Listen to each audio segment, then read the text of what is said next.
Hello sa aming mga grade 7 students, I'm Teacher V and welcome ka dito sa aking channel. Ang topic today ay ang tungkol sa division of polynomials. May nagawa na akong video bago ito, so may mga ipinakita na akong examples doon. At kung gusto mo yung matutunan, mas maganda na panoorin mo muna iyon at ilalagay ko yon sa description box natin below at i-check mo na lang. And meron din ginawang group, Facebook group si Teacher V. Pwede kang sumali sa Facebook group na yon dahil dun mag-a-update si Teacher V ng mga videos and mag-offer ng tutorials about sa math. So ilalagay ko rin sa description box yung link and sali ka na and mag-invite ka rin ng iba pang mga kaklase mo. Okay? Ang operations na involved pa rin or gagawin natin is division. Okay? Division of polynomials.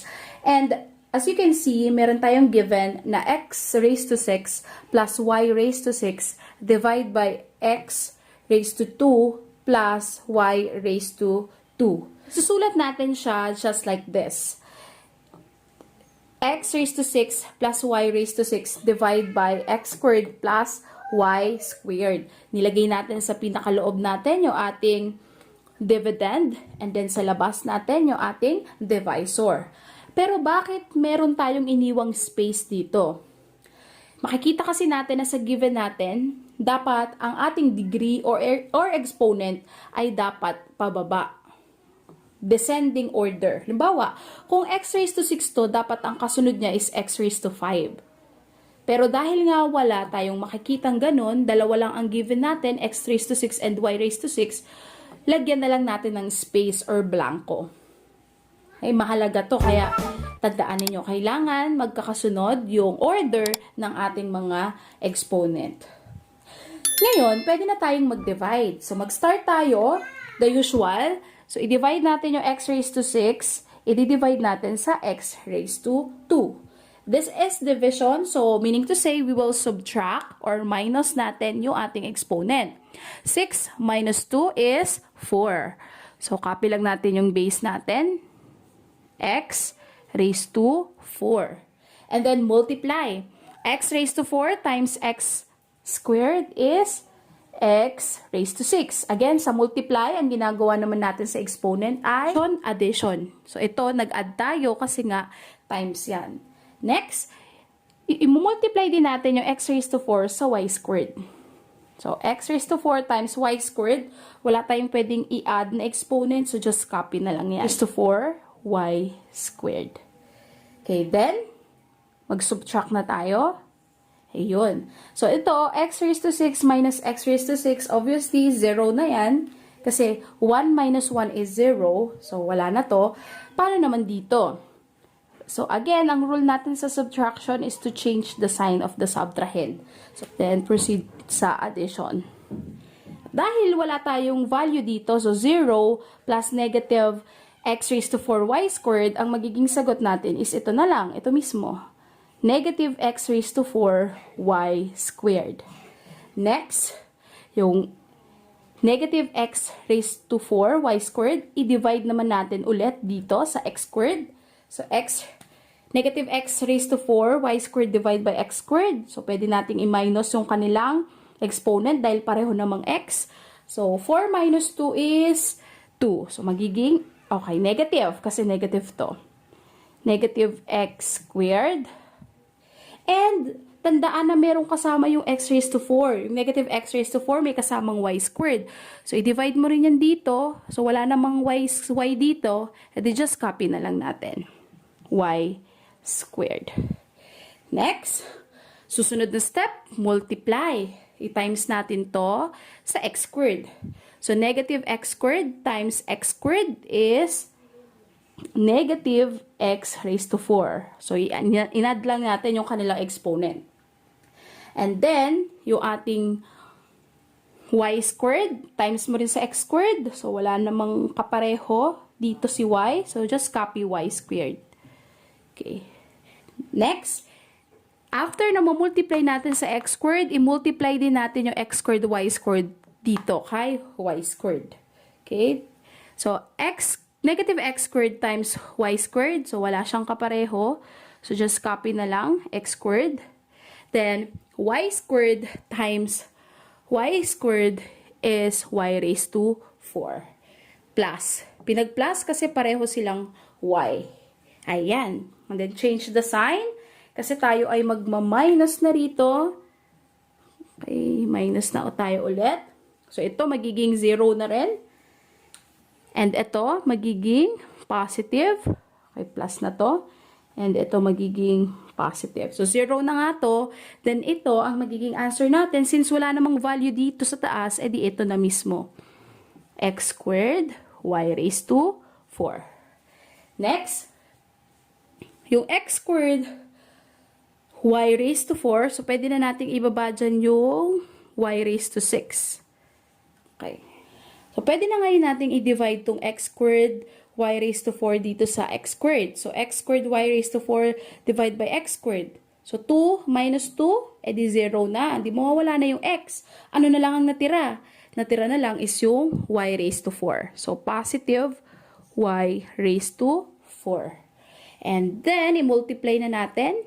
Y raised to 4 times natin dito sa x squared. Edi x squared, y raised to 4. Then, y raised to 4, i-times din natin dito sa y squared. So, add yan. 4 plus 2 is y raised to 6. Okay, then subtract. Makikita ninyo na magiging 0 na siya, diba? Okay, so magiging negative to. Okay, negative. Yan. Or simply 0 na nga siya. Ano ngayon ang answer natin or final answer natin? Ang answer natin dito ay x raised to 4 minus x squared y squared plus y raised to 4. Okay. At para makasigurado kayo na tama yung answer ninyo, ang gawin nyo lang is i-multiply nyo to, yung nakuha yung sagot, at saka yung x squared plus y squared. So, pag minultiply nyo yung dalawa na yan, dapat ang lalabas na sagot ay x raised to 6 plus y raised to 6.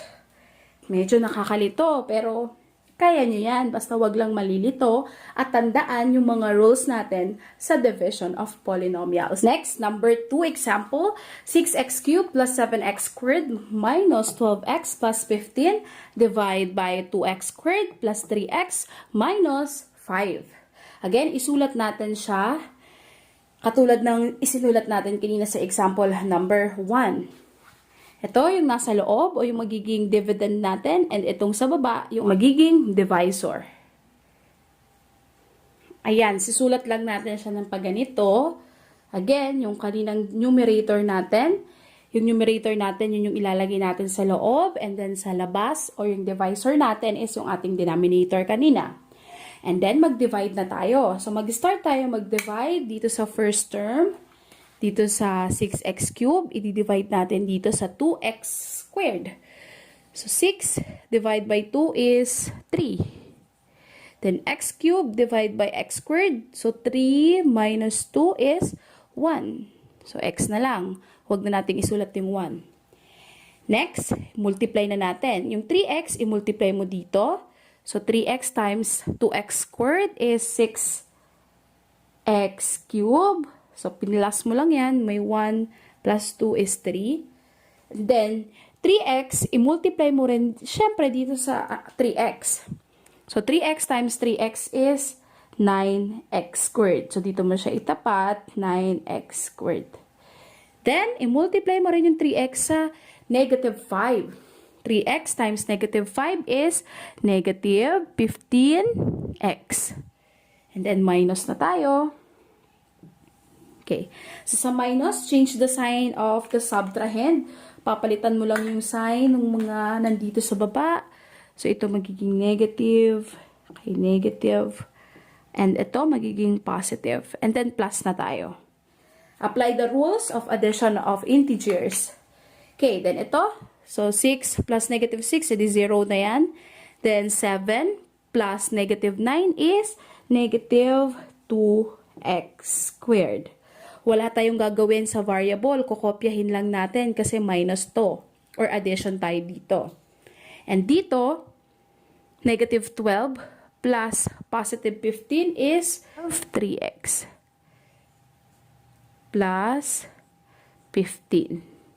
I-bring down natin yung 15 para maging tatlong terms kasi tatlong terms din naman yung ating divisor.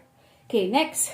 So, negative 2x squared divided by 2x squared is equal to negative 1. Okay, negative 1. Kasi negative 2 divided by 2 is negative 1. Then yung x squared divide by x squared, 0 na yan. So, kahit hindi na natin isulat. So, negative 1. Then, yung negative 1, i-times natin sa 2x squared. So, negative 2x squared ang sagot dyan. Kasi negative 1 times 2 is negative 2, then x squared. Then, negative 1 times 3x is negative 3x. And negative 1 times negative 5 is positive 5. Okay, positive kasi negative times negative is positive. Okay, then subtract. Ayan. So, palitan lang natin yung mga sign para hindi kayo nalilito. Magiging positive. Okay, positive na to. And then ito, negative. And then plus na to. Okay, next. So, ito, obviously, negative 2 plus negative 2. Negative 2 plus 2 is 0 na yan. So, wag na nating sulat yung 0. Then, ito, 3x plus positive 3x. So, pwede mo nang i-add dahil parehong positive. So, bring down x. Then, ito, inad lang natin. 3 plus 3 is 6. Then, positive 15 plus negative 5. Pwede mo bang i-add? Hindi. Kasi ito ay positive, ito ay negative. So, iging subtract. So, ang magiging sagot is positive 10. Ginaya natin yung sign ng 15 kasi mas malaki siya dito sa 5, which is positive. Okay, next, ano susunod na gagawin mo dyan? 6x, hindi mo na pwedeng i-divide dito. Cannot be na yan. Stop na tayo dito. Ito na yung magiging remainder natin. Okay, kasi cannot be na yan. Hindi mo na yan ma-divide. Ano na ngayon ang answer natin? Di isusulat natin yung nakuha nating quotient, which is 3x minus 1. Pero dahil ito nga ay ating remainder, lagyan na lang natin ng plus. Then, kopyahin mo to, yung remainder. 6x plus 10. Then, i-over mo siya. I-over mo yung remainder dito sa ating divisor, which is 2x squared plus 3x minus 5. Ayan yung ating magiging final answer. Meron tayong dinagdag dito kasi ito yung ating remainder. Ngayon, sa checking, para malaman ninyo kung tama yung ginawa ninyo, i-multiply nyo lang yung 3x minus 1 dito sa 2x squared plus 3x minus 5. So, multiply mo lang siya. Then, pag na-multiply mo na yung nakuha mong product, i-add mo yung 6x plus 10. Tapos, dapat ito yung lalabas na answer. Okay? That's it. Medyo mahaba. Long method talaga. So, ito nga yung tinatawag nating long method. And totoo nga na medyo mahaba-habang process yung gagamitin natin. At lagi ko nga sinasabi na dito hindi mo kailangang magmadali. Kailangan dito maingat ka kasi isang mali mo lang, wala na. Finish na.